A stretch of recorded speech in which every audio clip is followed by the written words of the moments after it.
donc on va passer donc, à la 4e thématique de la supply chain qui est la production, hein, on est Exact. d'accord?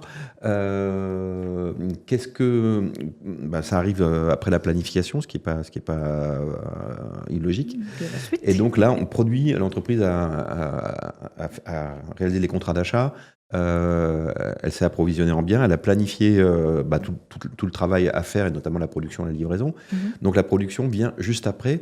Quelles sont les bonnes pratiques et qu'est-ce que tu peux nous dire de cette thématique-là? Alors, dans la production, pour moi, il est important savoir exactement comment sont les flux de nos produits, d'avoir une cartographie, savoir quelle étape on fait d'abord, quelle étape on fait après, enfin, voir exactement, savoir par où passent les produits. J'ai eu un client qui avait jusqu'à 50 étapes pour produire un produit, pour préparer la production d'un produit, parce qu'en fait, il préparait tous les composants, il les envoyait à l'étape suivante, qui était dans une autre usine où tout ça a été assemblé pour le D'accord. produit final. Ce client-là, il n'avait pas de cartographie de son process. Tu veux dire pas un diagramme, pas Pas un un, schéma oui, d'analyse? pas Ah, un OK. schéma. Donc, ils savaient très bien. Ils avaient, ou ils ont toujours, hein, quelque chose qui marche très bien, c'est les master data. Ça veut dire toutes les recettes, elles étaient bien décrites pour chaque produit, mais il manquait en fait l'amalgame, de tout mettre ensemble et savoir chaque produit doit passer sur la même machine, à quelle fréquence il passe sur la machine, comment ça occupe la machine. Ça, c'était pas fait. Donc, on a commencé par faire, pareil, une phase d'observation. On a dessiné exactement les flux, où est-ce qu'ils passent.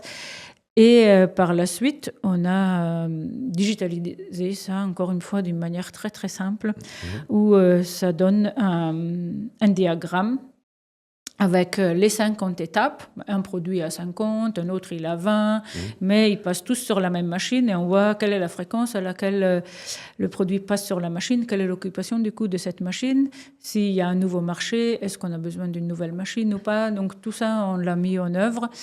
Et ce client, du coup, il va déménager sa production et ça lui fait un super outil pour pouvoir réorganiser ses flux dans son nouvel atelier. Et la production, c'est très important que ces flux soient définis. Il est aussi très important que les personnels techniques comprennent que les flux physiques doivent être accompagnés d'un flux informatique Ah, OK. et que ça doit être parfaitement synchronisé. C'est ce qui est piloté par un ERP notamment, c'est ça? Exactement. La plupart des entreprises ont des ERP. Il y en a encore des PME qui n'en ont pas.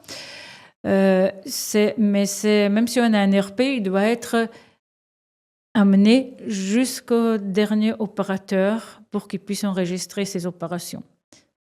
Pour qu'on puisse savoir, les personnes puissent savoir où est mon produit, Hmm.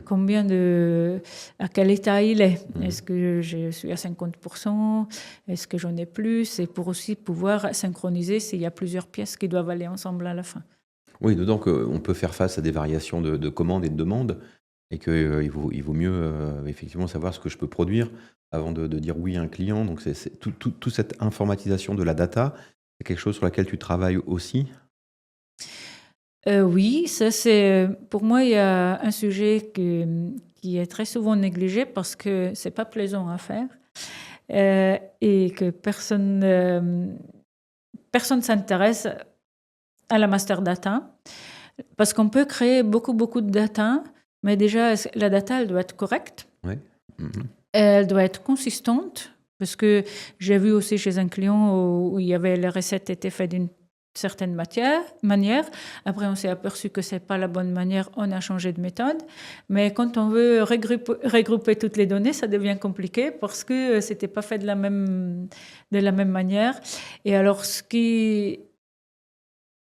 que je trouve important, c'est aussi de nettoyer les datas, d'enlever les datas dont on n'a plus besoin. Et tout ce process de nettoyage, c'est laborieux. Ça doit être fait. Et là, avec un client, on parle d'un 5S Ouais. informatique. Parce que la réflexion que j'ai, c'est derrière, si on ne nettoie pas et on fait toujours plus de data, ça fait toujours plus de data centers qui Ouais. sont très consommateurs d'énergie. Énergie, ouais. Donc, à un moment, toute cette data qu'on crée et que tout le monde crée, hein, Ouais, bien qu'est-ce sûr. qu'on en fait à la fin? Ouais. OK. Écoute, super intéressant. Est-ce que tu as un cas d'école dans lequel tu as un client pour lequel tu es intervenu sur cet aspect spécifique de la production et qu'est-ce que tu as pu lui apporter? Donc, on a ce client qui,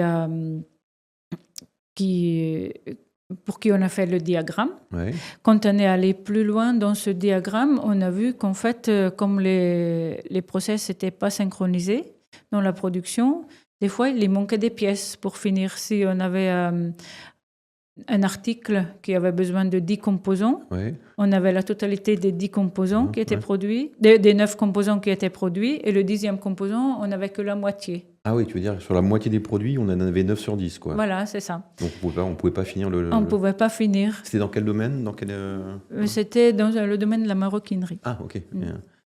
Et donc, la moitié des produits ne pouvaient pas être commercialisés parce que pas finis, parce qu'il manquait une pièce. Il devait aller à une étape suivante, mais ce n'était pas possible parce que, en fait, et je vous raconterai après la suite dans la logistique, parce qu'il ne pouvait pas finir la pièce finale, ce qui fait qu'il fallait faire une étude pourquoi cette 10e pièce, elle n'était jamais finie et comment on fait pour répondre à cette problématique. Donc là, il faut toujours aller au bout parce que du coup, il fallait refaire des pièces, celles qui étaient manquantes, il fallait les reproduire. Et là, on a pu diminuer de 50% en fait ce manque de pièces. Bon, c'est bien. Donc, déjà ça. Oui, vous avez divisé le problème par deux, ce qui est pas mal. Exactement.